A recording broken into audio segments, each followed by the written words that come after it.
Bismillahirrahmanirrahim. Alhamdulillah nahmaduhu wa nasta'inuhu wa nastaghfiruh wa na'udzu billahi min shururi anfusina wa min sayyiati a'malina. Man yahdihillahu fala mudilla lahu wa man yudlil fala hadiya lahu. Asyhadu an la ilaha illallah wahdahu la syarika lah wa asyhadu anna Muhammadan abduhu wa rasuluh la nabiyya ba'dah.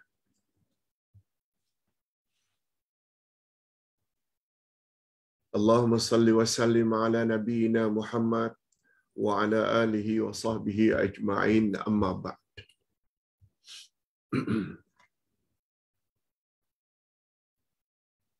Hadirin dan hadirat serta para pemirsa yang saya hormati, Assalamualaikum warahmatullahi wabarakatuh.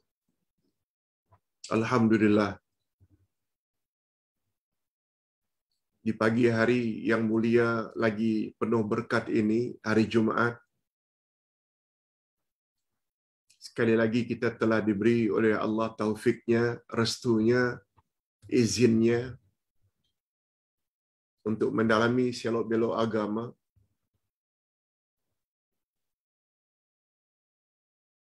Yang pada pagi ini kita akan bahas satu topik yang cukup mustahak untuk kita ketahui. Lebih-lebih lagi bagi kita yang berada pada akhir zaman. Apa topiknya? Islam itu ganjil, atau Islam itu aneh, atau Islam itu asing. Apa maksudnya Islam itu ganjil, aneh, Islam itu asing, Islam itu pelik?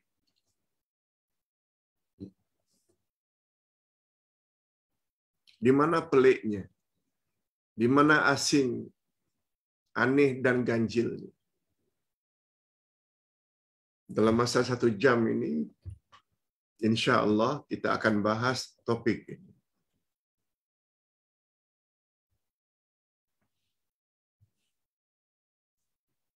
Betul tak pada hari ini, kalau kita ingin bawa Islam yang original, Islam yang asli, Islam yang ori, orang tuduh macam-macam dengan tuduhan pemecah belah, dengan tuduhan kaum muda, dengan tuduhan ajaran songsang.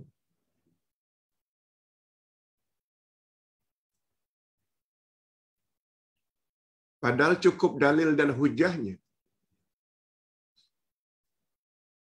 Mengapa kemunculan ajaran yang ingin bawa sebagaimana ajaran Islam yang original, sebagaimana yang Nabi sallallahu alaihi wasallam dan para sahabat lakukan, orang anggap aneh,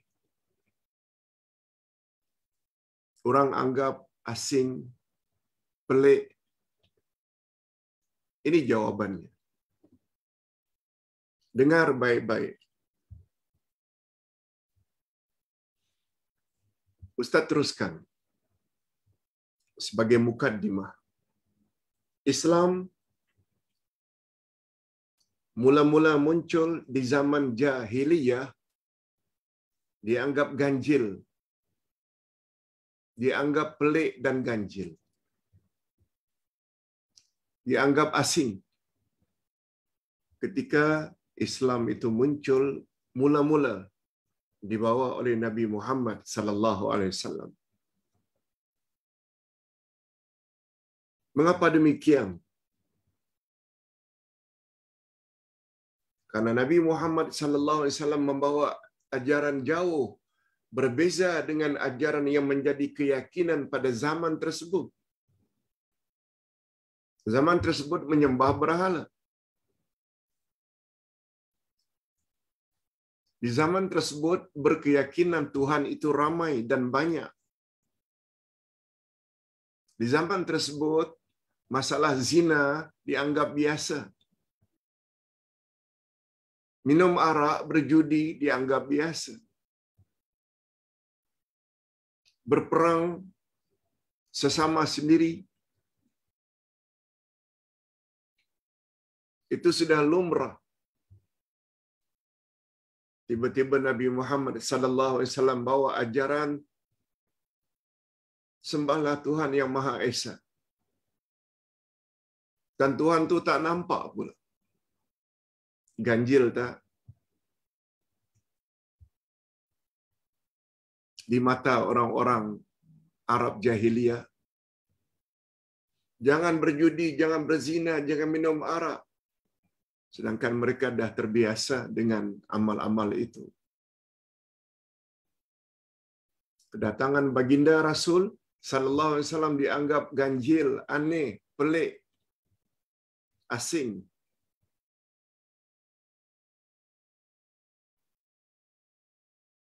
Tapi tengok dulu, asing itu di mata siapa? Di mata orang seperti Abu Jahal, Abu Lahab, Abu Sufyan.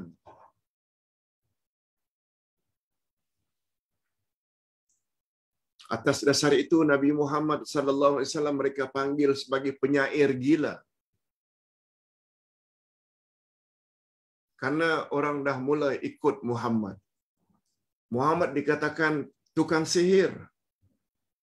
Nabi Muhammad telah sihirkan orang ini, orang ini, orang ini sehingga mengikut cakap baginda. Pandai bercakap Nabi Muhammad. Itu sebabnya Nabi Muhammad diceritakan oleh Allah. Mereka panggil syairun majnun. Penyair gila. Pembawa ajaran songsang. Pembawa ajaran sesat. Coba tengok hari ini. Bila kita bawa exactly macam ajaran Nabi, kita dianggap pelik oleh orang ramai.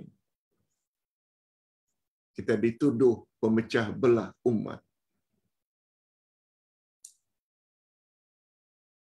Seolah-olah pada akhir zaman ini muncul Abu Jahal baru, Abu Lahab baru, macam asal dulu. Ini yang Ustaz kata, topik ini sangat mustahak. Untuk diketahui oleh umat Islam, apa maksudnya Islam itu mula-mula muncul dianggap aneh. Kata Nabi, di akhir zaman nanti Islam dianggap aneh lagi, ganjil lagi, pelik lagi. Ajaran Islam pada akhir zaman juga akan dipandang pelik, ganjil, songsang oleh setengah manusia. Nah, bila itu terjadi, kita hendak kategori umat akhir zaman yang bila orang bawa ajaran Islam itu ajaran yang sebenar macam yang Nabi bawa, mereka sebenarnya ikut siapa? Ikut Abu Bakar kah? Atau ikut Abu Jahal? Ikut Sayyidina Ali kah? Yang kecil lagi dah percaya kepada baginda. Atau ikut Abu Lahab? Gunakan otak. Awak sebenarnya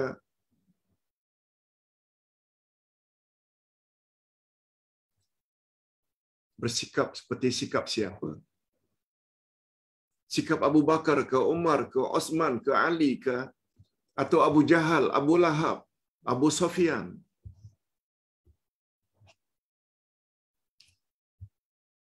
Make your choice. Buat pilihan. Hari Jumaat yang penuh berkat ini, guna otak sikit.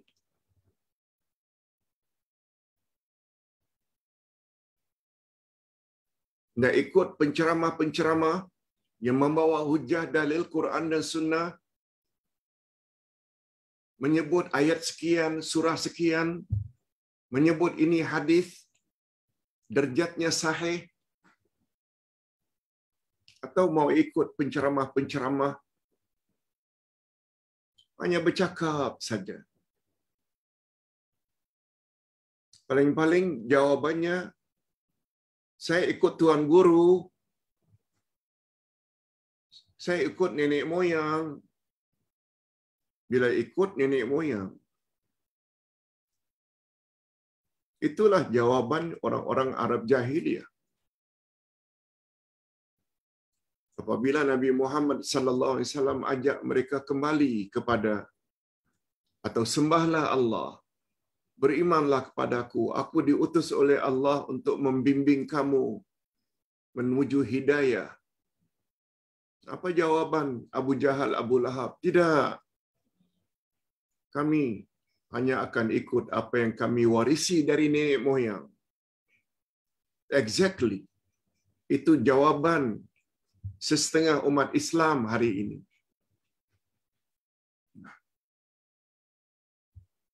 Itulah jawaban Abu Jahal, Abu Lahab. Mau terus menerus seperti itu ke hingga innalillah? Atau robah dari sekarang?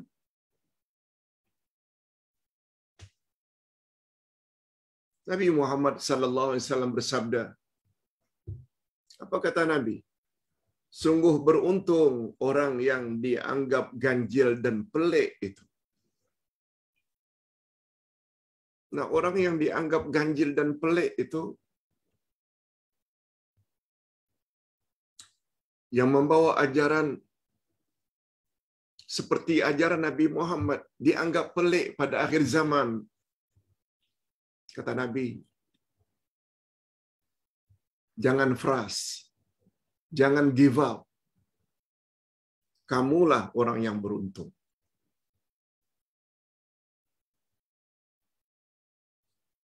Pak Ustaz, cakap seperti itu ada dalil ke? Ini dia, dalil dan hujah. Janji, kalau Ustaz boleh datangkan dalil, mesti ikut. Jangan minta dalil, sekedar tidak dengar. Masuk telinga kanan, keluar telinga kiri. Itu akan jadi al-maghdubi alaihim. Orang yang akan dimurkai oleh Allah. Sebagaimana kita minta dihindarkan dalam surat Al-Fatihah.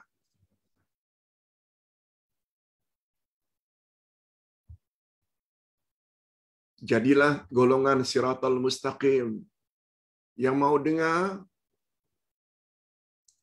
bila hujah dan dalilnya cukup, lengkap, kuat, wa ata'na. Kami dengar dan kami taati. Yes. Kalau ingin jadi golongan siratal mustaqim. Kalau tidak, sama ada al-maghdubi alaihim, ada ilmu, tapi tak buat, seperti Yahudi, atau ad-dhalin. Orang banyak berbuat baik, tapi tanpa ilmu. Nah, pertama-tama Ustaz bawa ayat Al-Quran dulu. Allah Subhanahu wa taala berfirman dalam surat Fussilat. Dalam surat Fussilat Allah Subhanahu wa taala berfirman, A'udzu billahi minasy syaithanir rajim. Innal ladzina qalu rabbuna Allahu tsumma istaqamu tatanazzalu alaihimul malaikah alla takhafu wa la tahzanu wa abshiru bil jannati allati kuntum tu'adun.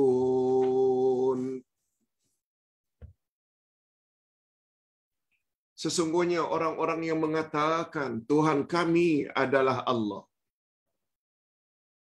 maknanya dia beriman pada Allah. Bukan hanya beriman. Tsumma istaqamu, kemudian dia istiqamah, konsisten, berpegang teguh atau meneguhkan pendirian mereka. Jika ada dua ini, pertama beriman pada Allah, kemudian istiqamah, berterus-terusan di atas kebenaran yang dia imani, antara lain Al-Quran, antara lain sunnah Nabi yang sahih, apa yang mereka akan dapat? Maka malaikat akan turun kepada mereka. Turunnya malaikat ini, kata ulama tafsir, menjelang mati. Ketika dia sedang sakaratul maut, malaikat turun menemui dia. Yang kita sekitar orang sakit tu, kita tak tahu. Tapi yang sakit tu, yang sedang nazak, dia tahu. Dan dia dengar bisikan malaikat. Alla takhafu wa la tahzanu. Jangan kamu takut. Dan jangan kamu bersedih hati. Wa abshiru bil jannati allati kuntum tu'adun. Bergembiralah kamu dengan jannah, dengan syurga yang telah dijanjikan kepadamu. Allahu Akbar. Di sini ada 3 bisikan malaikat. Bisikan yang cukup menggembirakan. Jangan takut fulan terhadap masa depanmu. Jangan sedih terhadap dunia yang kamu tinggalkan. Tapi bergembiralah. Syurga sedang menunggu kamu. Apa syarat untuk mendapat bisikan tersebut? 2. Iman kepada Allah, tauhid, tanpa bercampur syirik. Yang kedua, istiqamah, berpegang teguh, terus menerus, konsisten, ikut cakap Allah. Percakapan Allah itu Quran. Sambil mengatakan sami'na wa ata'na. Kami dengar ya Allah. Dan kami patuhi. Apa yang kau suruh, kami akan buat. Apa yang kamu larang, kami akan jauhi. Yes, itu dia syarat.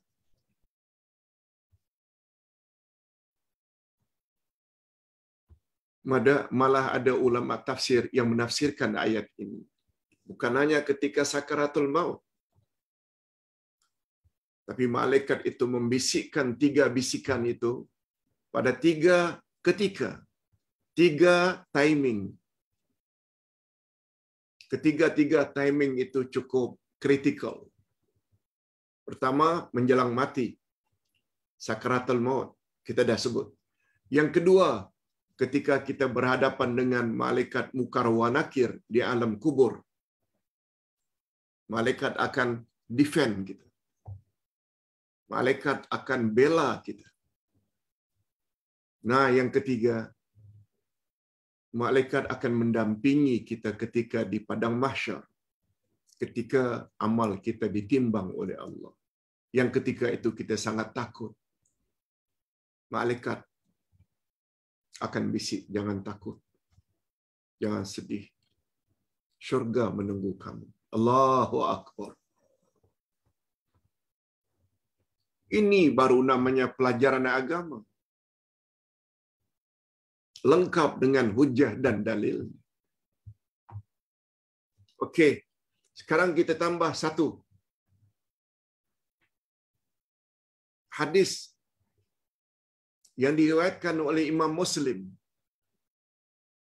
Hadis sahih. Coba dengar baik-baik.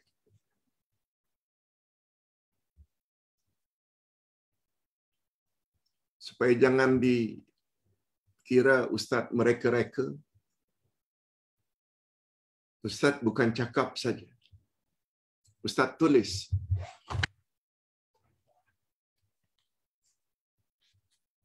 Sebagai wasiat kepada anak cucu. Bila engkau berpegang nak cucu,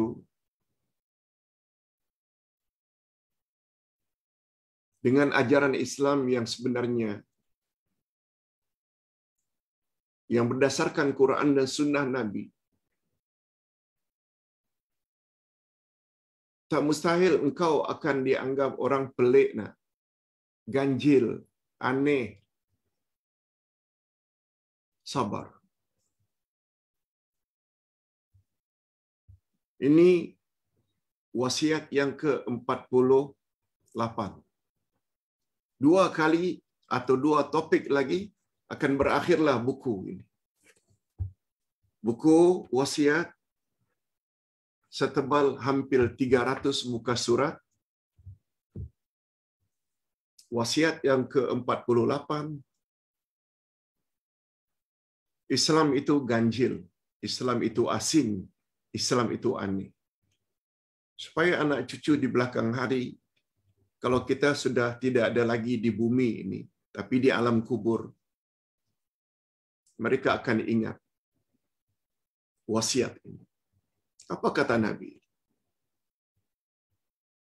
An Abi Hurairah radhiyallahu anhu anin Nabi sallallahu alaihi wasallam. Bada al-Islamu ghariban wa sayaudu ghariba kama bada. Fatuba lil ghuraba. Ustaz terjemahkan dulu. Rawahu Muslim. Riwayat Imam Muslim. Ustaz terjemahkan dulu. Daripada Abu Hurairah radhiyallahu anhu, daripada Nabi sallallahu alaihi wasallam, sabda baginda, Islam mula-mula muncul adalah ganjil. Islam mula-mula muncul adalah aneh. Dan Islam itu kelak akan ganjil dan aneh lagi, sebagaimana ia bermula. Beruntunglah bagi mereka yang dipandang ganjil itu. Beruntunglah mereka yang dipandang ganjil itu. Hadis sahih riwayat Imam Muslim. Masih tak percaya lagi? Yang Ustaz cakap bukan Tuan Guru cakap. Bukan Ustaz dengar Pak Kiai itu cakap. Bukan yang Ustaz cakap apa yang Habib itu cakap. No. Yang cakap ini, pertama tadi Allah yang cakap. Fussilat 30. Yang kedua ini, Islam itu muncul mula-mula dianggap ganjil, aneh, pelik. Islam pada akhir zaman juga akan dianggap aneh, ganjil dan pelik. Beruntunglah orang-orang yang dianggap ganjil itu. Siapa cakap? Nabi yang cakap. Ini yang Nabi kata, "Ballighu anni walau ayah." Sampaikan olehmu, share kepada yang lain apa yang kamu tahu daripada aku. Apa yang kamu dapat daripada aku, sampaikan pada orang lain. Ini dia. Jangan hanya untuk diri sendiri.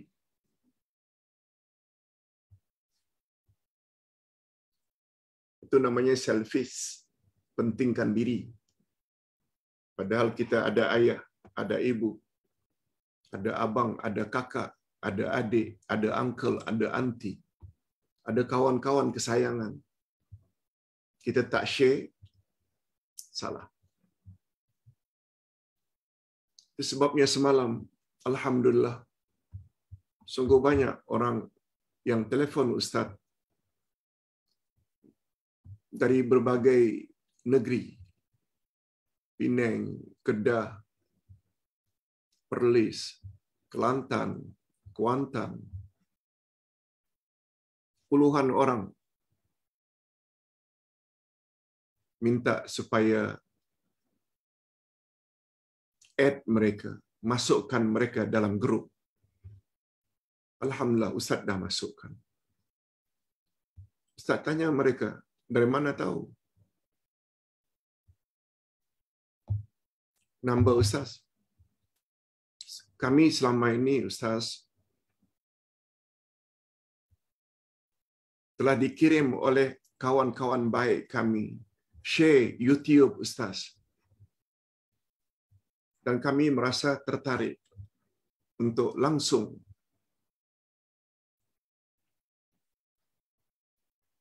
mengikuti kuliah-kuliah online, Ustaz. Alhamdulillah. Ini yang Ustaz maksudkan. Kita mesti berdakwah. Dan cara berdakwah macam-macam. Ada yang seperti Ustaz, karena boleh cakap sedikit.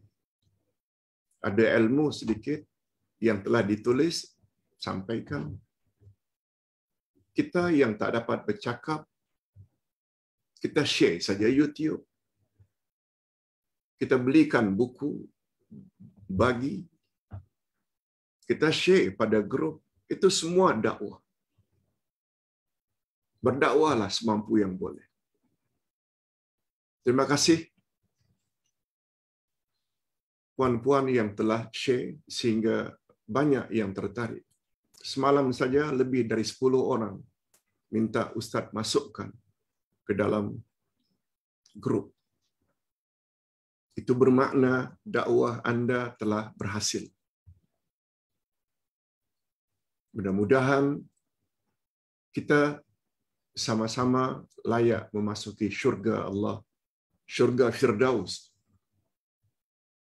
di akhirat nanti. Okey. Sekarang timbul pertanyaan. Nabi ada tak jelaskan Pak Ustaz, siapa orang-orang yang beruntung tapi dianggap ganjil itu? Nabi explain. Kita teruskan. Wa fi riwayatin, dalam riwayat yang lain, Ustaz sambung. Langsung Ustaz terjemahkan ya. Wa fi riwayatin qila, ya Rasulullah, manil ghuraba? Dalam riwayat yang lain, Nabi ditanya, siapa orang-orang yang dianggap ganjil itu, ya Rasulullah? Tapi mereka beruntung. Manhum, siapa mereka? Qala, jawab Nabi, alladzina yaslahuna idza fasadan nas. Yaitu manusia-manusia yang senantiasa berbuat baik ketika orang ramai sedang berbuat jahat. Siapa maksudnya orang yang berbuat baik? Tentu saja orang yang ikut Quran dan Sunnah. Tentu saja orang yang menjadikan Nabi Muhammad dan Khulafaur Rashidin sebagai role model. Orang beriman akan cakap begitu.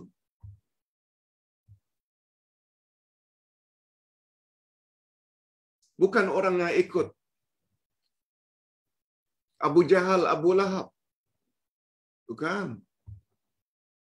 Yang beruntung itu seperti Abu Bakar, Umar, Osman, Ali. Pada akhir zaman, orang yang ikut Nabi, orang yang ikut Abu Bakar, Umar, Osman, Ali. Sebagaimana tafsir dari Siratal Mustaqim yang kita telah bahas minggu lalu. Siapa orang yang dianggap ganjil tersebut, tapi mereka beruntung. Ya Rasulullah, mereka yang berbuat baik ketika orang ramai sedang berbuat tidak baik. Hari ini, orang yang tidak baik itu, orang yang ikut jejak langkah Abu Jahal, Abu Lahab, yang kerjanya menghina Rasulullah, yang menolak ajaran Rasulullah. Buat pilihan. Tidak ikut yang mana satu.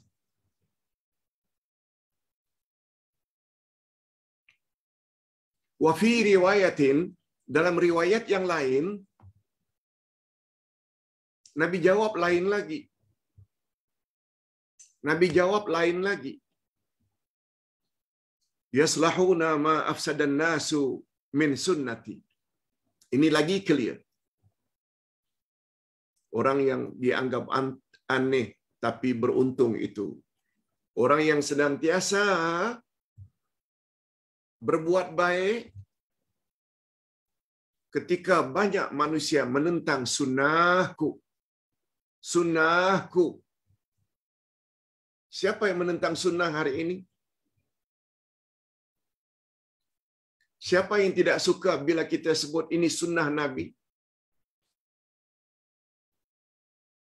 Yang kita larang jangan buat bid'ah, tapi mereka buat juga walaupun tidak ada dalil dari Nabi. Itu dia. Wa fi riwayatin, nah dalam riwayat yang lain lagi, humun nuzza' minal qabail.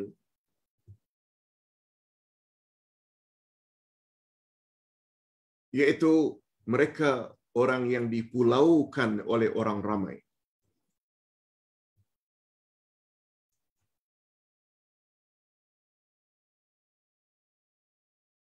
Mereka adalah golongan yang dipulaukan oleh suku yang ramai. Betul tak hari ini? Kita dianggap pelik bila ikut sunnah Nabi. Betul tak? Setengah kita dipulaukan. Karena mengajar ikut Quran dan sunnah, susah untuk mendapat tauliah hari ini. Dihalang untuk berceramah dan berdakwah. Sedangkan penceramah yang sekedar apa yang dia dengar dia tuan guru berceramah dengan bebas di khalayak ramai, tidak dihalang. Ini yang Ustaz maksudkan. Betul tak apa yang Nabi dah sebut 15 abad yang lalu terjadi hari ini. Wa fi lafzin akhar, dalam lafaz yang lain pula jawaban Nabi, hum unasun salihun qalilun fi unasin su'in kathir. Wa yang aneh tapi beruntung itu, mereka adalah manusia yang baik-baik dan golongan ini sedikit yang berada di tengah-tengah manusia yang jahat yang sangat ramai jumlahnya, yang sangat ramai bilangannya.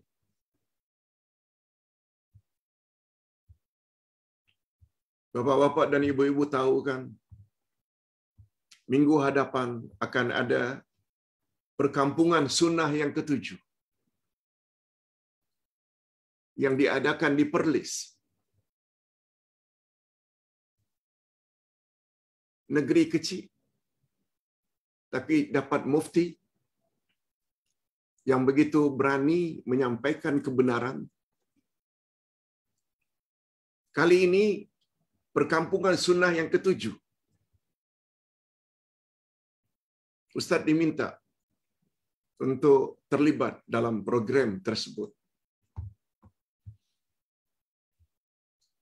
Betul tak oleh negeri-negeri lain dianggap aneh?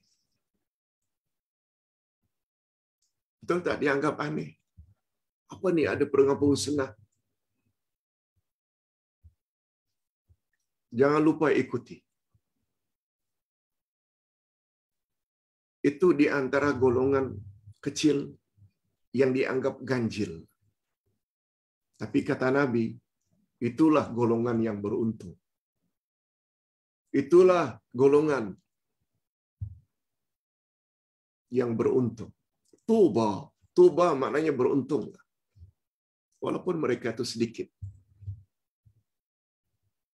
Allahu Akbar. Betapa cantiknya bila kita belajar Quran Sunnah. Quran Sunnah. Sebab apa yang berlaku ini sudah diramal oleh Nabi sejak dulu lagi.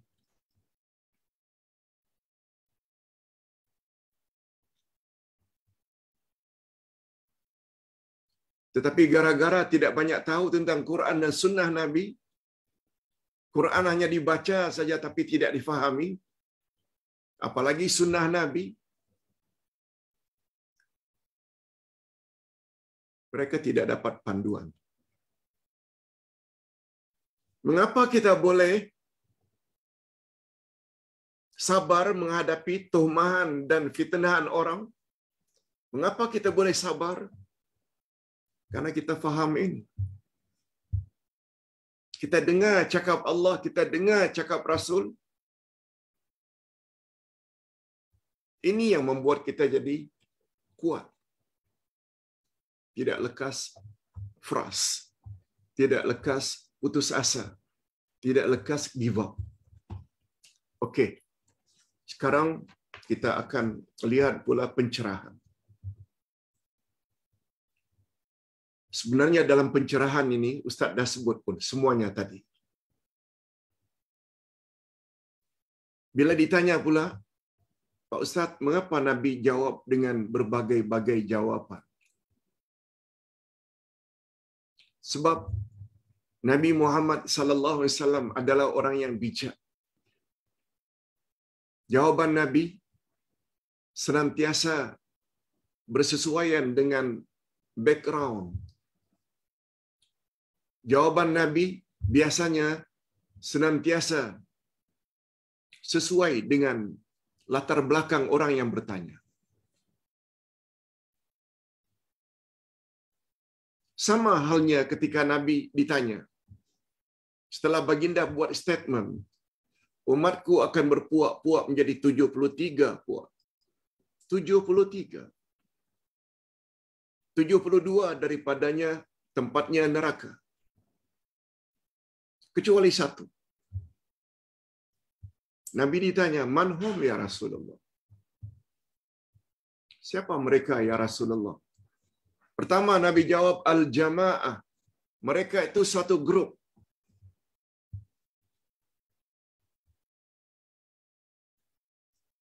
Yang barangkali yang bertanya itu dah tahu grup yang mana. Dalam riwayat yang lain, Nabi jawab, golongan yang satu itu Al-Firqatun Najiyah. Namanya Al-Firqatun Najiyah. Puak yang selamat. Barangkali mereka dah tahu.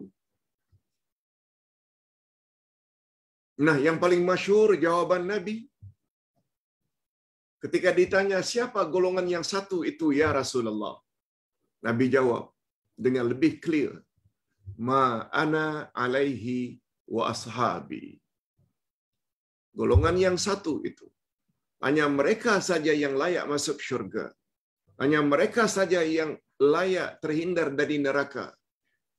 Mereka adalah mereka yang ikut aku dan ikut sahabat-sahabatku. Nah, ini diperkuatkan lagi oleh baginda menjelang baginda wafat. Man ya'ish minkum fasayara ikhtilafan katsira. Alaikum bisunnati wa sunnatil khulafa ar-rasyidin al-mahdiyyin min ba'di addu 'alaiha bin nawajiz. Jika kamu punya umur panjang, nanti kamu akan dapati banyak perbalahan akan muncul.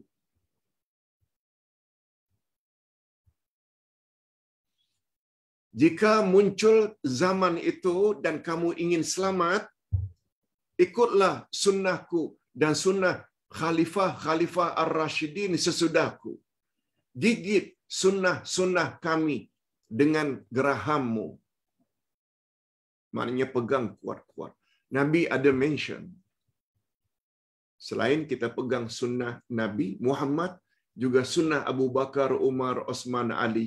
Sebagaimana yang kita jelaskan makna siratal mustaqim. Mengapa jawaban Nabi berbeza-beza? Sama dengan jawaban tadi. Pertama kata Nabi, golongan yang dianggap aneh itu tetapi beruntung. Mereka yang senantiasa berbuat baik pada saat orang ramai sedang buat jahat.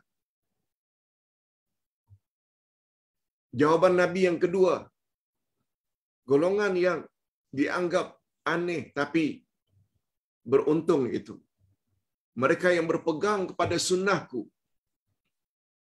sedangkan ramainya mereka menentang sunnahku.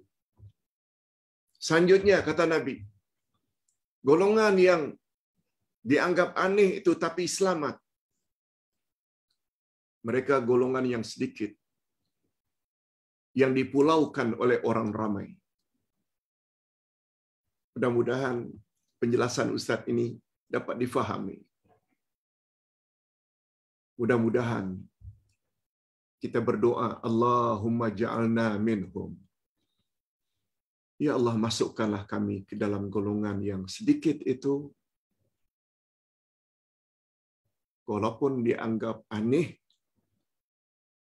tapi kami beruntung. Allahumma ja'alna minhum. Doa pada hari Jumaat.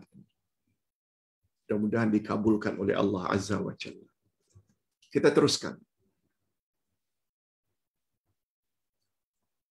Pencerahan. Lihat muka surat 286. Itu sebabnya nasihat Ustaz. Ibu-ibu dan bapa sekalian, memiliki buku ini sangat mustahak. Walaupun pada asalnya Ustaz tulis untuk anak cucu Ustaz. Bila Ustaz nanti sudah tidak ada. Tapi Ustaz izinkan, manfaatkan. Sebab di dalamnya ada 50 wasiat untuk keluargaku ketika aku masih hidup atau ketika aku sudah mati. Ini dia topik.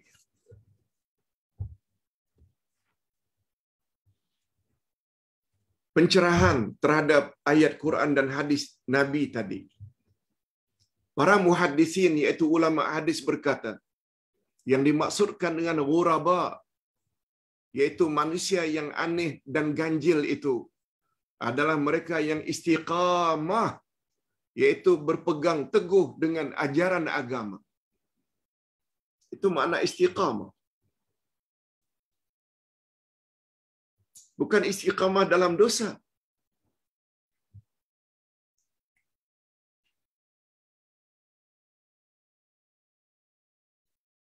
Istiqamah dalam kebenaran. Kebenaran ialah segala yang datang daripada Allah, yang disampaikan oleh Rasulullah. Itu kebenaran. Mereka berpegang teguh. Sedangkan maksud tuba lil ghuraba, beruntunglah bagi orang yang aneh dan ganjil itu. Itu adalah mereka akan mendapat kebahagiaan dan syurga di akhirat. Allahumma ja'alna minhum. Ya Allah, masukkanlah kami ke dalam golongan tersebut. Mereka senantiasa berbuat baik, senantiasa yakin di atas kebenaran, istiqamah dalam agama Allah, mentauhidkan Allah, beribadat kepadanya seperti salat, puasa dan segala urusan agama, mengikut panduan Rasulullah sallallahu alaihi wasallam.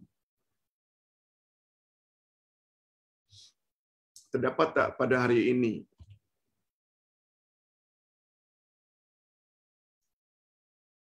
seorang penceramah dipanggil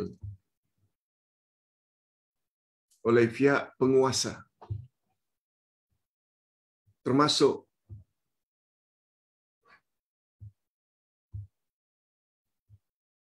beberapa mufti, termasuk menteri agama, termasuk JAKIM.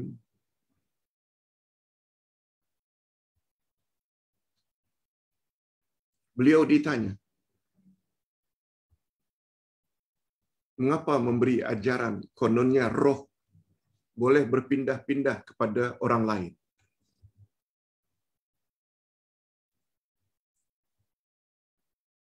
Ajaran itu sesat.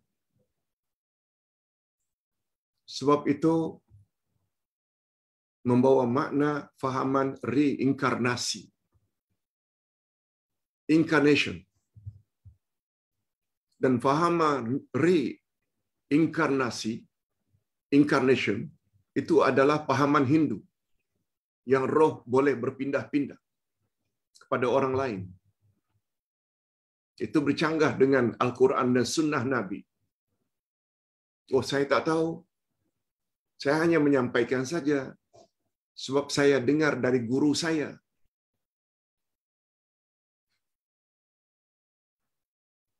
Itu bukan ajaran Islam. Ajaran Islam, apa kata Allah, apa kata Rasul, itu yang benar. Apalagi bercakap tentang roh. Padahal urusan roh itu urusan Allah. Ayat 185 surat Al-Isra. Yas'alunaka 'anir ruh, qulir ruhu min amri rabbi, wa ma utitu minal ilmi illa qalila. Mereka bertanya kepada engkau, hai Muhammad, tentang roh. Jawablah kepada yang bertanya, roh urusan Tuhanku. Sebab kamu tidak diberi oleh Allah ilmu kecuali sedikit sangat. Jangan bahas tentang roh. Tapi Ustaz berkenaan telah bahas. Hanya dengar cakap guru. Tapi followersnya tidak sedikit.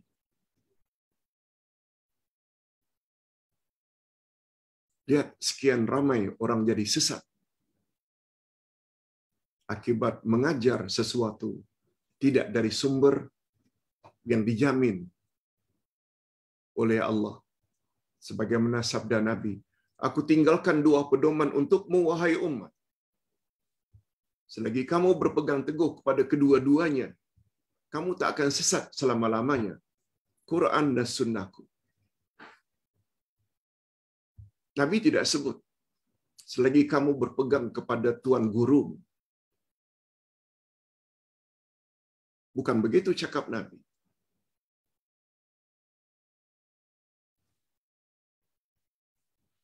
Golongan ghuraba, iaitu golongan yang aneh,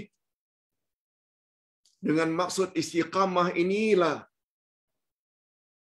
yang kelebihan dan keistimewaan mereka digambarkan oleh Allah di dalam Al-Quran.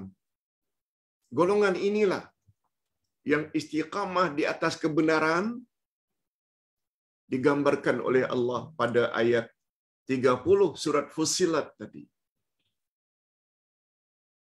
Sesungguhnya orang-orang yang mengatakan Tuhan kami adalah Allah, kemudian mereka istiqamah di atas keyakinan itu, akan turun kepada mereka malaikat-malaikat sambil membisikkan, jangan takut, jangan sedih, bergembiralah kamu, sebab syurga sedang menunggu kamu. Allahu Akbar. Allahumma ja'alna minhum. Ya Allah, berilah kami kelebihan itu. Boleh saja berdoa. Tapi kata ulama tafsir, untuk mendapat kelebihan itu, bisikan malaikat, jangan takut, jangan sedih, syurga sedang menunggu kamu, syaratnya ada 2. Iman pada Allah dengan makna tauhid. Jangan syirik terhadap Allah. Istiqamah dengan makna konsisten. Malah Syekhul Azhar mendefinisikan istiqamah. Apa dia istiqamah? Coba dengar baik-baik. Walaupun bahasa hariannya konsisten, berpegang teguh, tapi di antara istiqamah, di antara makna istiqamah, al-mutaba'ah lit-tariqatil Muhammadiyah ma'at takhalluq bil akhlaqil mardiyah. Di antara makna istiqamah, al-mutaba'ah lit-tariqatil Muhammadiyah, mengikut jejak langkah Nabi Muhammad. Nabi Muhammad dijadikan sebagai role model. Ma'at takhalluq bil akhlaqil mardiyah, sambil menghias diri dengan akhlak yang mulia, yang luhur. Itu dia istiqamah. Ulama lain pula mengartikan istiqamah bagaikan gunung. Ini maknanya membuat definisi melalui contoh. Mengapa dikatakan istiqamah bagaikan gunung? Dengar baik-baik penjelasannya. Gunung yang kokoh, dilanda hujan, dilanda angin ribut, puting beliung, dilanda oleh panas. Betul tak yang namanya gunung tetap tidak bergerak? Berdiri dengan gagah dan kokoh gunung. Apapun yang melandanya. Hujan, panas, puting beliung, ribut, gunung tetap saja. Macam itulah orang istiqamah. Bila dah ikut ajaran agama yang betul, sesuai dengan Quran dan Sunnah, walau ahli keluarga pulaukan, walaupun kawan-kawan pulaukan, walau dituduh Wahabi, walaupun dituduh songsang, walaupun dituduh aneh, walaupun dituduh ganjillah ajaranmu, dia tetap saja. Dia tak peduli apa komen orang. Macam mana anda sampai ke peringkat itu? Senang saya jawabannya. Banyak belajar. Banyak fahami ilmu dalam Quran, banyak fahami ilmu dalam hadis. Sebabnya ustaz semampu yang boleh telah buat beberapa kitab. Akidah 3 jilid. Tafsir Al-Quran sudah 17 juzuk. 1, 2, 3 sampai 16 dan juz yang ke-30. Kitab ke arah memahami Al-Quran dan Al-Hadis sudah 6 jilid. Setiap jilid ada 30 pelajaran. Dan lain-lain. Dengan harapan mudah-mudahan banyak yang dapat mengambil manfaat daripadanya. Termasuk wasiatku untuk ahli keluargaku. Semua ini adalah kebenaran. Sebab semua apa yang Ustaz sebut ada dalilnya dari Quran dan Sunnah. Supaya orang awam jadi senang untuk memahaminya. Okey, kita teruskan. Rasulullah sallallahu alaihi wasallam telah menjelaskan tentang al-ghuraba. Kita ulang sekali lagi. Apa kata Nabi tentang ghuraba, orang-orang yang dianggap ganjil tapi beruntung itu? Nabi telah menyebut beberapa sifat utama mereka. Apa sifat utama mereka? Golongan yang dianggap ganjil tapi beruntung itu. Antaranya senantiasa berbuat baik. Walaupun orang-orang sekelilingnya berbuat jahat. Dia senantiasa berbuat baik. Di antara makna berbuat baik ini berpegang teguh pada sunnah Nabi. Walaupun sekitarnya, sekelilingnya banyak yang buat bid'ah. Dah disampaikan, tetap mereka tetap tidak mau mengikuti. Biar kita tetap dengan sunnah Nabi. Yes, itu yang namanya baik. Senantiasa berpegang teguh dengan sunnah Nabi sallallahu alaihi wasallam, walaupun di sekitarnya banyak yang berbuat bid'ah dan anti kepada sunnah. Berlaku tak hari ini? Tak usah jauh-jauh. Kadang-kadang dari kalangan kaum kerabat sendiri. Biasanya bilangan mereka ni sedikit. Yang ikut sunnah ni sedikit. Dan selalu dipulaukan oleh kaum atau kerabatnya sendiri. Ini yang Ustaz maksudkan. Topik hari ini cukup penting untuk difahami. Sudah faham lengkap dengan dalil, tetap tak mau ikut, anda bukan lagi di atas siratal mustaqim, tapi layak termasuk al-maghdubi alaihim, golongan yang bakal mendapat murka Allah. Kebenaran sudah diketahui, Quran, Sunnah, tapi tetap tak mau ikut. Itulah sifat Yahudi. Itulah sifat Abu Jahal, Abu Lahab. Make your choice. Mau ikut Rasulullah, Abu Bakar, Umar, Utsman, Ali, itu golongan yang dianggap aneh, tapi mereka beruntung. Nabi garanti masuk syurga. Abu Bakar, Umar, Utsman, Ali garanti masuk syurga.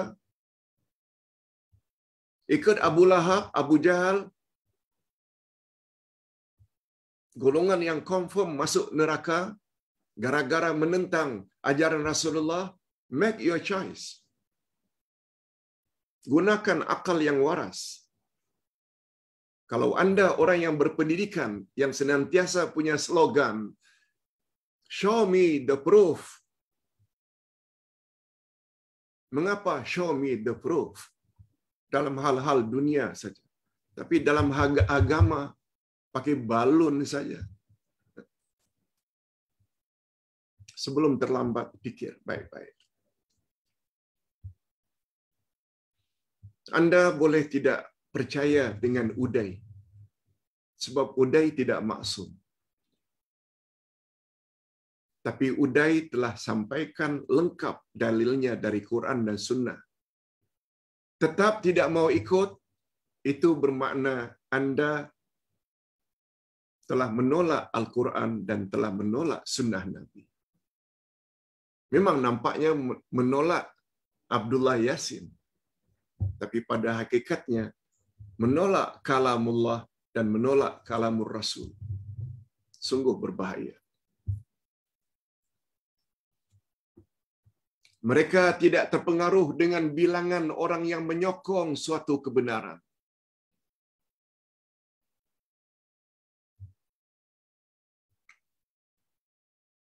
Sebabnya Abdullah bin Mas'ud berkata, al-jama'atu ma wafaqal haq walau kunta wahdak.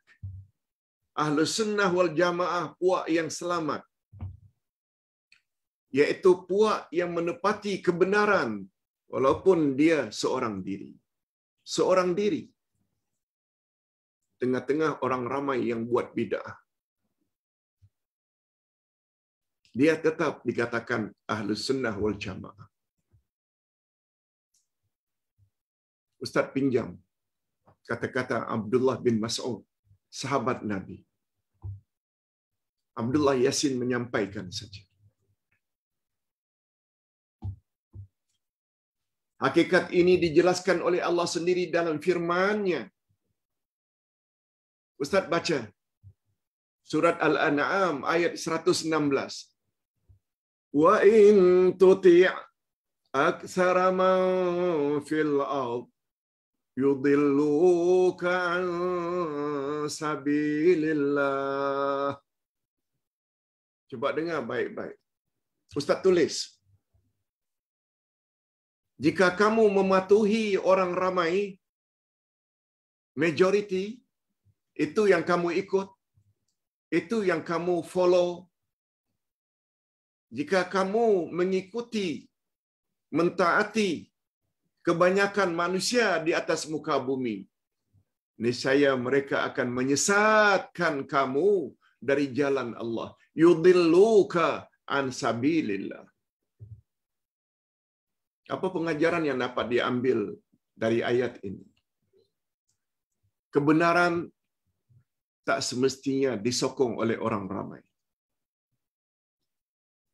Malah Allah kata, bila kamu follow majority orang buat macam itu, tinggal kamu follow, ikut saja, mereka akan menyesatkan kamu dari jalan Allah.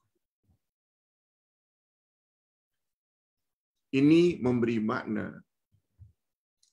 kebenaran tidak semestinya dalam jumlah yang ramai.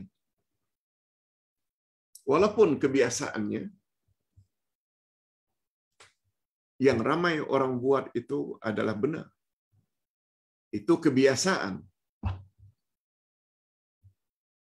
Tetapi sampai berkesimpulan, sampai membuat satu konklusi, setiap orang ramai buat itu mesti benar, itu tidak benar. Ini ayatnya. Wa in tuti' aktsara man fil ardi yudilluka an sabilillah. Prinsip ini juga telah dijelaskan oleh Abdullah bin Mas'ud. Ini dia. Ini yang Ustaz sebutkan tadi. Ahlus Sunnah wal Jamaah itu ialah kelompok yang senantiasa berada di atas kebenaran, walaupun dia hanya seorang diri. Kita berdoa, mudah-mudahan kita termasuk ke dalam golongan yang sedikit ini. Allahumma ja'alna minhum. Ustaz kira ini dulu yang dapat Ustaz sampaikan untuk sesi yang pertama, yaitu penjelasan topik Islam itu ganjil, aneh, pelik. Cuma kata Nabi, beruntunglah orang yang dianggap ganjil lagi pelik itu. Siapa mereka? Kita dah jelaskan tadi. Kita masuk sesi yang kedua, yaitu menjawab beberapa soalan jemaah. Ustaz coba jawab sesingkat mungkin. Pak Ustaz, soalan yang pertama. Pak Ustaz,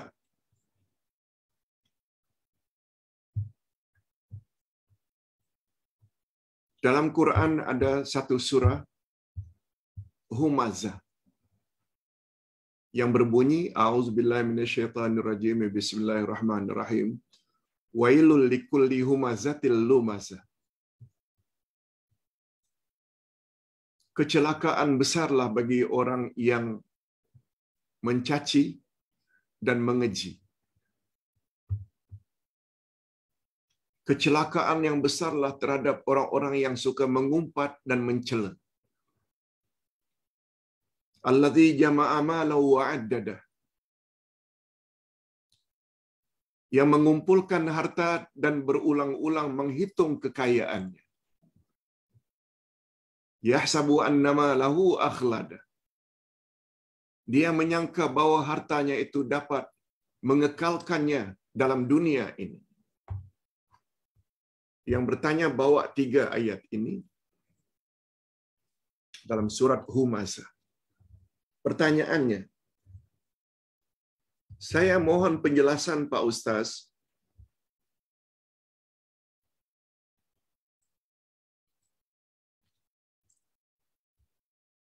Ayat dalam surah ini, ia mengisahkan siapa atau kaum yang mana yang celaka itu, yang kerjanya suka mengumpat dan mencela. Apakah ayat ini membawa makna umat Islam dilarang untuk mengumpulkan harta? Mohon pencerahan Pak Ustaz. Hadirin dan hadirat. Surat ini Boleh dilihat dalam kitab Ustaz Tafsir Juz Amma. Ustaz ada jelaskan di dalam kitab tersebut.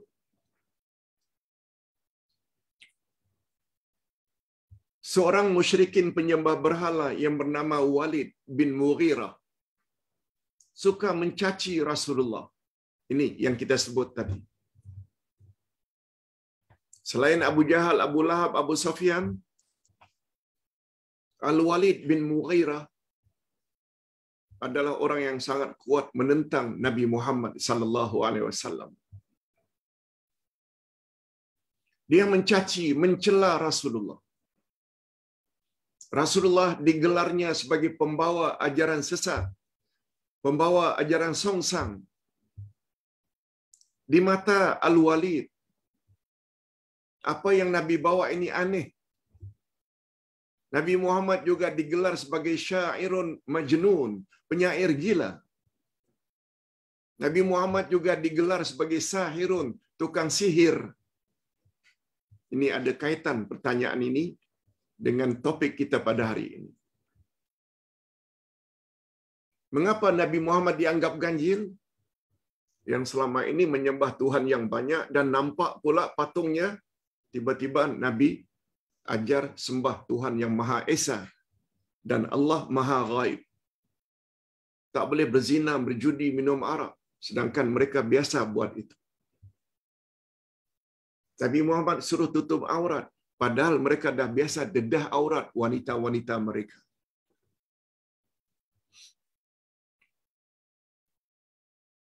Itu sebab turun ayat tadi.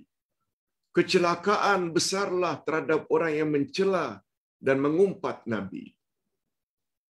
Yang kerjanya suka mengumpul harta.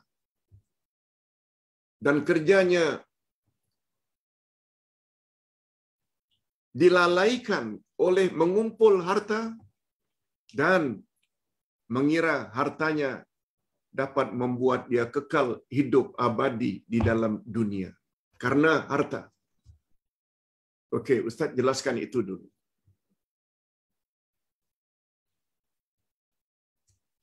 Hadirin dan hadirat, kaedah dalam ilmu tafsir, al-ibrah bi umumil alfaz, la bi khususil asbab.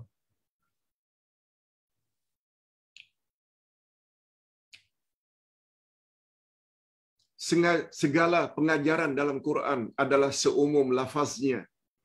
Dia bukan khas untuk orang yang karenanya ayat itu diturunkan. Maksudnya, ayat itu diturunkan bukan untuk Al-Walid bin Mughirah saja, atau yang seumpama dengannya ketika itu. Tapi pengajarannya am sampai hari ini. Jika orang yang suka menceca Rasulullah, mencaci Rasulullah, mencaci sunnah Rasulullah, mencaci ajaran Rasulullah, mereka akan celaka. Adapun yang dimaksudkan mereka suka mengumpul harta yang banyak dan mengira harta mereka dapat membuat mereka jadi kekal.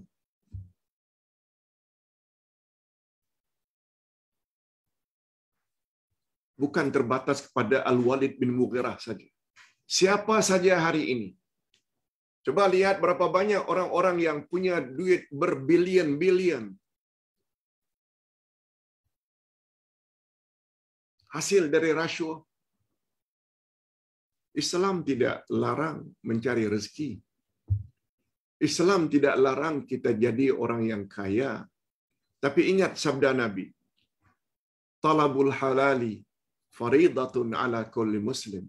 Mencari, bukan mencuri ya. Mencari harta yang halal wajib ke atas setiap umat Islam. Talabul halali, mencari rezeki yang halal, wajib ke atas umat Islam. Faridatun, fardu. Malah kata para ulama tafsir, dengan adanya arahan dari Allah, wa atuz zakah, keluarkanlah zakat. Kata Dr. Yusuf Al-Qaradawi, ia memberi isyarat umat Islam digalakkan supaya jadi orang kaya. Apa sebab? Hanya orang kaya saja yang boleh keluarkan zakat. Secara tersirat, umat Islam digalakkan supaya menjadi orang yang kaya. Sesuai dengan permintaan kita. Rabbana atina fid dunya hasanah wa fil akhirati hasanah wa qina adzabannar. Yes, itu penjelasan Ustaz terhadap pertanyaan yang pertama. Pak Ustaz, pertanyaan berikutnya.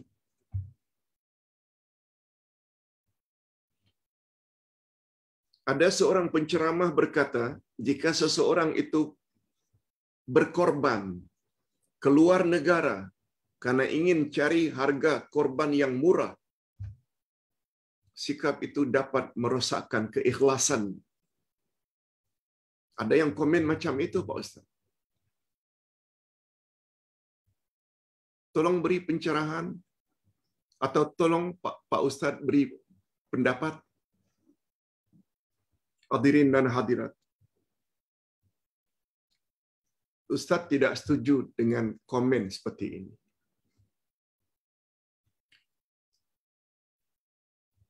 Harga binatang hari ini jauh melambung. Ustaz pernah cakap tahun 80, seekor kambing sekitar 150, 180, 40 tahun yang lalu. Hari ini sudah mencecah 700, 800, 900. Apalagi kita baru saja PKP, pandemik yang mempengaruhi kadar ekonomi setiap kita. Lalu ada orang yang ingin korban. Dia tak mampu untuk bayar 600 untuk satu share dalam lembu. Atau seekor kambing yang harganya sampai 800. Yang dia termampu,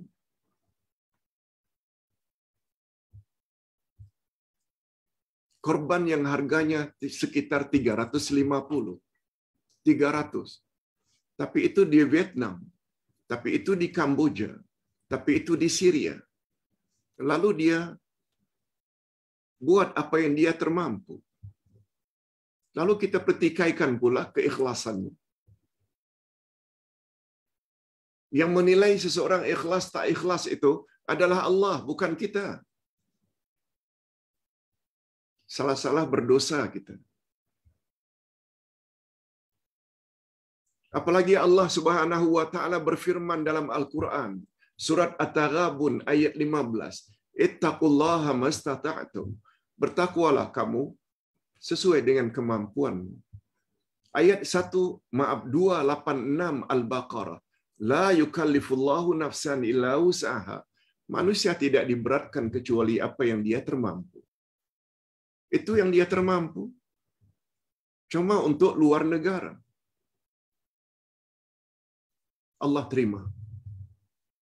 Kalau itu yang dia termampu, jangan sekali-kali kita tuduh dia tidak ikhlas, dan gara-gara tidak ikhlas, korbannya ditolak. Itu bermakna kita telah ambil hak Allah. Hak menerima, menolak suatu amalan, itu hak Allah, bukan hak kita. Tolong berhati-hati dalam memberi komen. Pertanyaan yang ketiga, seorang jika berselawat diselingi oleh dengan ceramah atau bercakap-cakap, bolehkah Pak Ustaz? Mungkin pertanyaan ini ada kaitannya dengan tabiat seorang penceramah. Berceramah, lalu Allahumma salli wa sallim alaihi. Ceramah, Allahumma salli ala Muhammad wa ala Muhammad. Ceramah, Allahumma salli ala Muhammad wa ala ali Muhammad. Dalam pandangan Ustaz, perbuatan itu tidak salah. Tidak salah.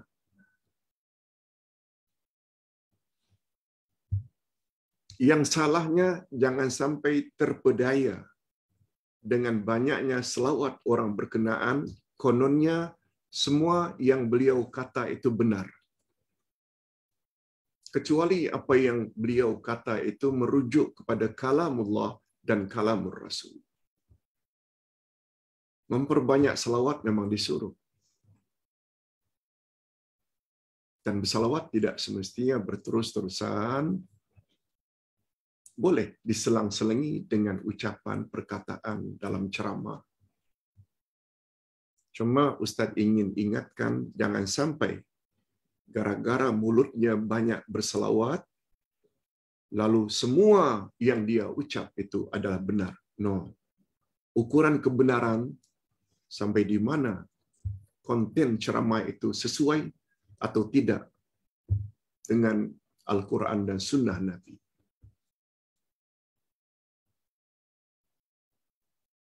Yang keempat, Pak Ustaz, saya ingin tanya tentang uduk. Jika tumit kering, kreket. Ustaz pun tak tahu makna kreket. Jika tumit kering, ternampak ada tanda hitam di tumit. Jika kita coba bersihkan yang hitam itu, tapi tak hilang, sahkah uduk, Pak Ustaz? Hadirin dan hadirat, tumit orang-orang di Nusantara pada umumnya lembut, halus. Beza jika kita berada di negara Arab yang panasnya kering, membuat kadang-kadang tumit merekah. Lebih-lebih lagi kita yang datang dari Nusantara, walaupun hanya 2 minggu di sana, apalagi sebulan, memang tumit kita akan merekah.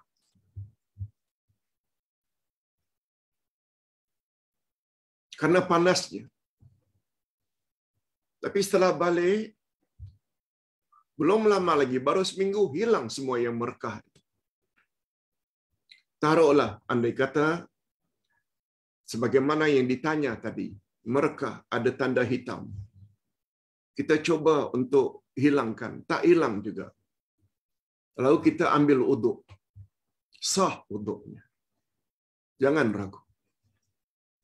Yang membuat tidak sah uduk ini, bila air itu tidak sampai ke kulit. Sekarang tumit yang merekah itu, yang ada tanda hitam, kalau tanda hitam itu tidak menghalang air sampai ke tumit, sah, tetap sah.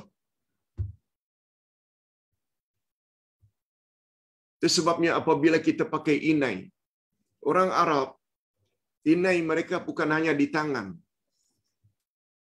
tapi inai mereka juga sampai di telapak kaki untuk merawat kaki yang tumitnya merekah. Itu dengan inai. Kalau inai itu memang tidak akan terhapus dan itu tidak membatalkan sebab dia tidak menghalang air sampai ke bahagian anggota uduk. Wallahu a'lam. Pak Ustaz, pertanyaan yang kelima. Jika kita buat umrah, lalu kita dibawa dari Mekah ke Taif, apakah kita ketika meninggalkan Mekah perlu tawaf wida', tawaf selamat tinggal, sekedar pergi ke Taif? Atau balik dari Taif masuk ke Mekah perlu tak dengan tawaf kudum, tawaf selamat datang? Tawaf ada bermacam-macam jenis ya. Sila baca buku Ustaz Pedoman Haji dan Umrah, ringkas tetapi tepat.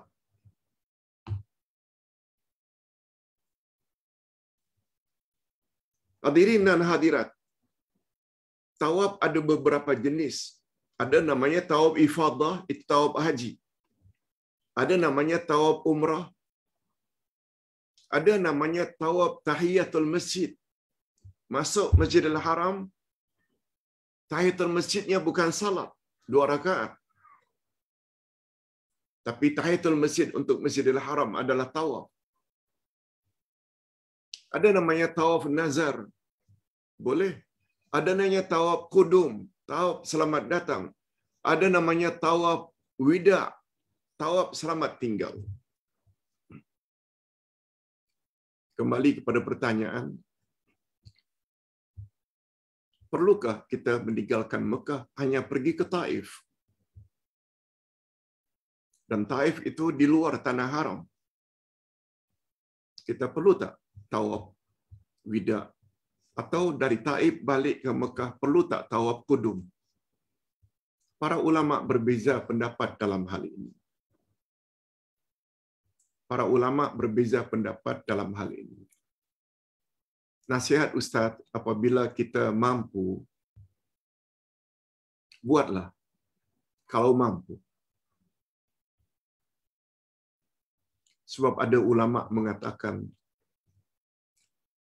tawaf wida untuk haji dengan tawaf wida untuk umrah berbeza hukumnya. Tak sama. Dia termasuk wajib haji yang apabila ditinggalkan kena dam, itu haji. Hajinya sah, tapi kena dam. Itu bezanya rukun haji dengan wajib haji. Tawaf wida bukan rukun, tapi wajib haji. Hajinya sah, cuma kena dam. Ada pula yang berpendapat tawaf wida tidak wajib untuk umrah. Oleh sebab itu, nasihat Ustaz, andai kata ada kemampuan, buatlah. Itu yang lebih baik. Tapi andai kata tak larat, tak mampu, tak mengapa tidak buat. Dan umrahnya, hajinya tetap sah. Wallahu a'lam. Pertanyaan berikutnya, Pak Ustaz. Pertanyaan yang ke-6. Ada penceramah sebut tentang roh seseorang. Ini lagi-lagi tentang roh. Boleh ditiup pada jasad orang lain. Kemudian beliau juga mendakwa manusia ada jenisnya yang boleh gaib. Namanya orang bunian. Hadirin dan hadirat, tidak pernah ada dalam Al-Quran dan Sunnah Nabi ada orang atau manusia yang gaib. Gaib itu maknanya dah meninggal dah. Dah tak nampak lagi. Tapi manusia dinamakan manusia selagi ada jasad dan roh. Jenis gaib ini seperti malaikat, seperti jin. Di kiri kanan kita yakin tak ada malaikat pencatat? Pada setiap kita ni ada tak syaitan pengiring yang dipanggil dengan qarin? Yes, yang itu tu makhluk gaib. Tapi yang namanya manusia, isteri kita, anak kita, cucu kita, suami kita, itu namanya manusia karena nampak zahir. Ustaz tadi dah jelaskan. Memperkatakan tentang roh. Yang kononnya boleh berpindah. Kononnya roh Abu Bakar berpindah kepada Imam Ahmad ibn Hanbal. Roh Imam Ahmad ibn Hanbal berpindah kepada Sunan Kalijaga. Dari mana itu semuanya? Nah, orang inilah yang telah ditanya oleh pihak berkuasa karena telah menyebarkan ajaran sesat. Hanya jawab, oh itu semua saya dengar dari guru saya. Saya pun tak tahu. Pandangan yang ganjil seperti ini yang kita perlu tolak. Bukan pandangan yang dianggap ganjil, padahal mereka cukup dalil dan hujah. Sebagaimana yang berlaku pada hari ini. Orang-orang yang ganjil seperti itulah, kata Nabi, orang yang akan beruntung. Sabar. Hadirin dan hadirat rahimakumullah. Lalu yang bertanya, kata saya jadi pelik, Pak Ustaz. Saya jadi tak tahu nak cakap. Hadirin dan hadirat khasnya penanya. Kalau kita dah berkali-kali diberitahu yang namanya agama itu, bila ada hujahnya dari Quran dan Sunnah, mengapa mesti pelik? Bila tidak ada Quran dan hujah, tolak sajalah. Itu bukan kebenaran. Kalau ada pun pandangan imam ini, kita sebenarnya bukan ikut imam itu. Yang kita ikut adalah dalil yang imam tersebut bawa. Quran cakap begini, hadis cakap begini. Sebagaimana yang Ustaz jelaskan tadi, Islam itu pelik. Mula-mula muncul dan dianggap pelik pada akhir zaman. Beruntunglah orang yang pelik. Ustaz bawa surat Fussilat ayat 30. Ustaz bawa hadis Nabi, hadis sahih riwayat Imam Muslim, penjelasan dari Nabi.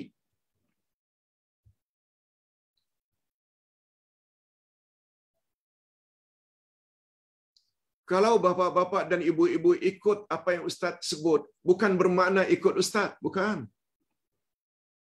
Ikut Quran dan Sunnah.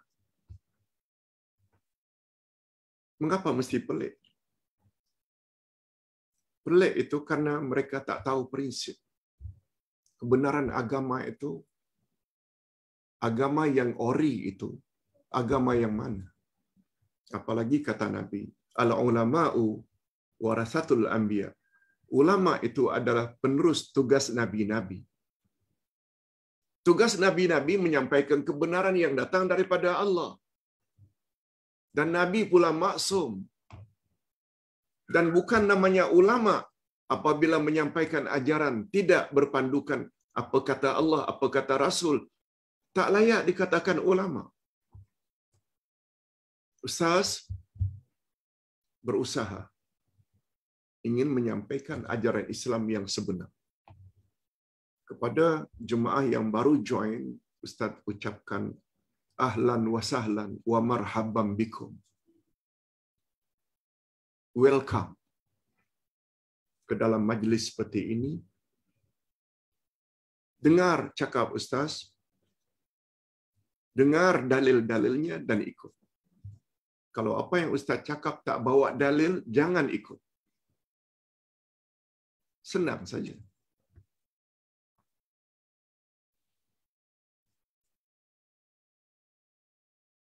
Itu sebabnya kata salafus salih, al-ilmu muqaddamun 'alal qawli wal 'amal. Ilmu hendaklah didahulukan daripada bercakap dan beramal. Ilmu hendaklah dahulu. Ustaz boleh bercakap kerana Ustaz ada ilmu tentang itu. Ustaz tulis lagi. Itu ilmu. Sebelum bercakap, ada ilmu dulu.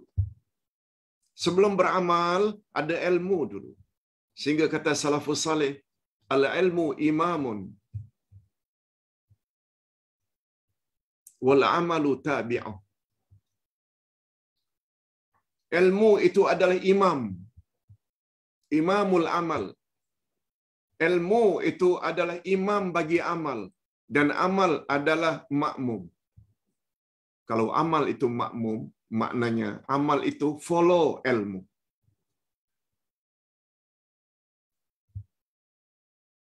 Sebabnya bila ada penceramah ketika ditanya, mengapa awak kata roh ini boleh berpindah-pindah-pindah? Guru saya cakap. Bukan itu ilmu. Sebab gurunya tidak maksum. Sedangkan Allah melarang dalam ayat 185 Al-Baqarah memperkatakan tentang roh. Pahaman yang mengatakan roh itu boleh berpindah-pindah kepada orang hidup berikutnya, itu fahaman Hindu. Bukankah fahaman Hindu itu sesat? Karena kekurangan ilmu, Ikut saja, ikut saja. Kebenaran tak semestinya diperjuangkan oleh orang ramai. Tidak. Ramai bukan ukuran kebenaran. Yang namanya kebenaran itu segala yang sesuai dengan kebenaran yang datang dari Allah dan Rasul, walaupun kamu seorang diri. Prinsip ini perlu kita miliki. Orang tidak tuduh kita yang ini dan itu, terserah. Yang penting bagi kita reda Allah. Pertanyaan yang terakhir.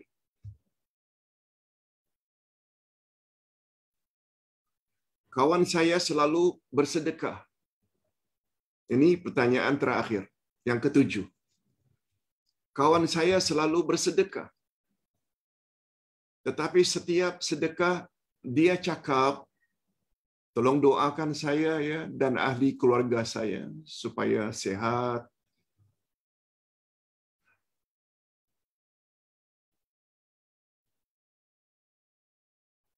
Supaya masuk syurga. Setiap dia bersedekah, dia minta kita yang menerima berdoa untuk dia. Pak Ustaz, bukankah itu seperti meminta ganjaran terhadap apa yang dia sedekahkan?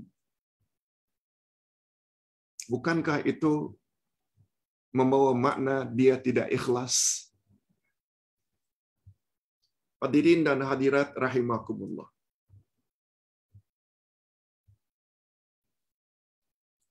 Bila seseorang bersedekah, di samping dia bersedekah, dia minta supaya dia didoakan.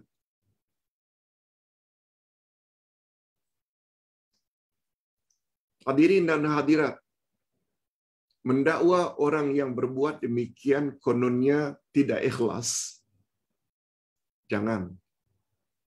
Itu bermakna kita telah berburuk sangka.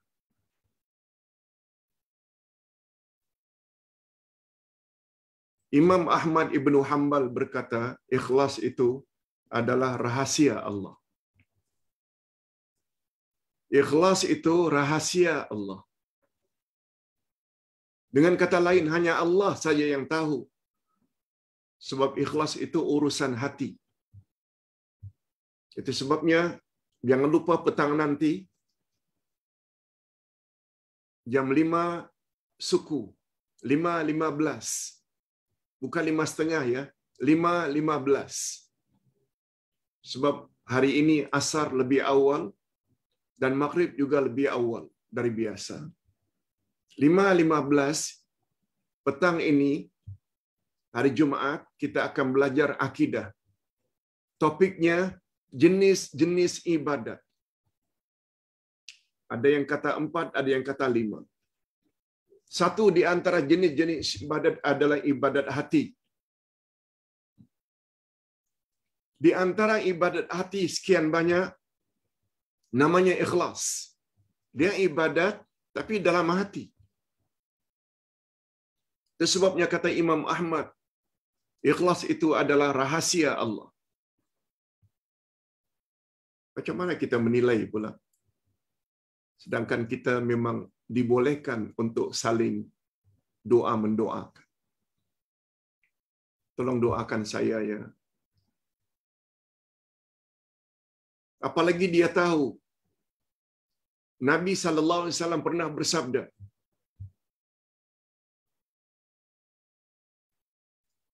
menganjurkan orang yang sakit supaya banyak bersedekah. InsyaAllah dengan sedekah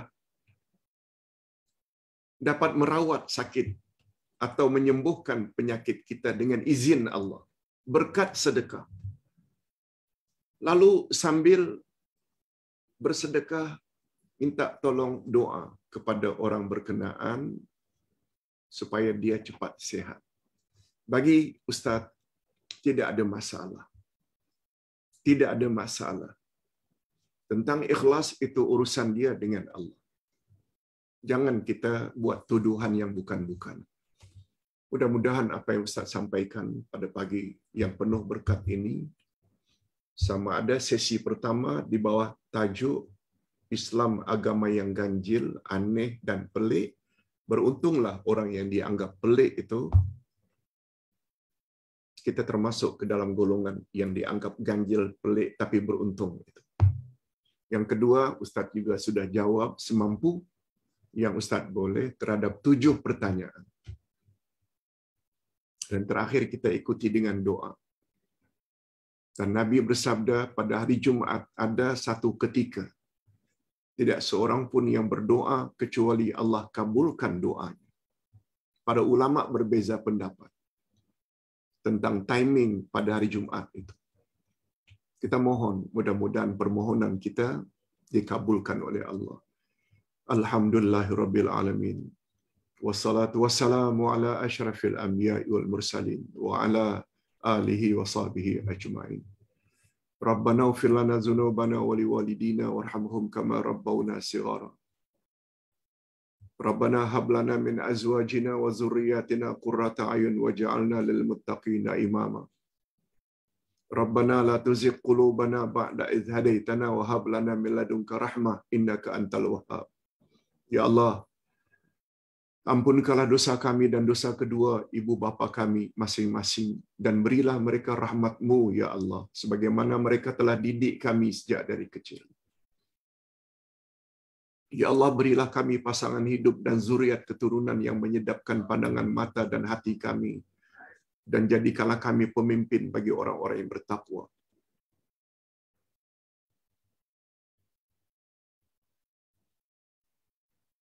Ya Allah, janganlah Engkau cabut hadiah. Ya Allah, janganlah Engkau angkat atau Engkau cabut hidayah yang telah Engkau masukkan ke dalam hati kami. Sesungguhnya Engkau Maha Pemberi. Allahumma aslih lana dinana alladhi huwa ismatu amrina wa aslih lana dunyana allati fiha ma'ashuna wa aslih lana akhiratana allati ilaiha ma'aduna waj'alil hayata ziyadatan lana fi kulli khair waj'alil mauta rahatan lana min kulli syarr. Allahumma inna nas'alukal huda wat tuqa wal afafa wal ghina. Ya Allah, perbaikilah agama kami sebab Dialah yang akan mengatur segala urusan kami. Ya Allah, perbaikilah dunia kami sebab padanya kami menjalani kehidupan. Ya Allah, perbaikilah akhirat kami sebab kepadanya semua kami akan menuju. Ya Allah, perbaikilah atau jadikanlah sisa-sisa hidup kami sebagai tanda pertambahan amal-amal saleh kami dan jadikanlah kematian kami kelak sebagai berakhirnya tanda berakhirnya dosa-dosa kami. Ya Allah, kami memohon kepadamu hidayah. Kami memohon kepadamu kecukupan. Ya Allah, ya Tuhan kami, hasibna hisaban yasira, hisablah kami dengan hisab yang ringan. Allahumma anta rabbuna farzuqnal istiqamah. Ya Allah, Engkau adalah Tuhan kami, oleh sebab itu beri kami sifat istiqamah. Ya Allah, masukkanlah kami ke dalam golongan orang-orang yang dianggap ganjil tapi beruntung, sebagaimana tafsirannya yang telah dijelaskan oleh para ulama. Makna golongan yang dianggap ganjil tapi beruntung itu, yaitu mereka yang senantiasa berpegang teguh dengan ajaran Engkau ya Allah yang dibawa oleh Rasulmu Nabi Muhammad sallallahu alaihi wasallam, walaupun kami dicaci, dituduh yang bukan-bukan. Sebab bagi kami yang paling utama adalah redamu, bukan reda manusia. Wa sallallahu ala nabiyina Muhammad wa ala alihi wa sahbihi ajma'in. Subhana rabbika rabbil izzati amma yasifun wa salamun alal mursalin walhamdulillahi rabbil alamin. Subhanakallahumma wa bihamdik asyhadu an la ilaha illa anta astaghfiruka wa atubu ilaik. Assalamualaikum warahmatullahi wabarakatuh.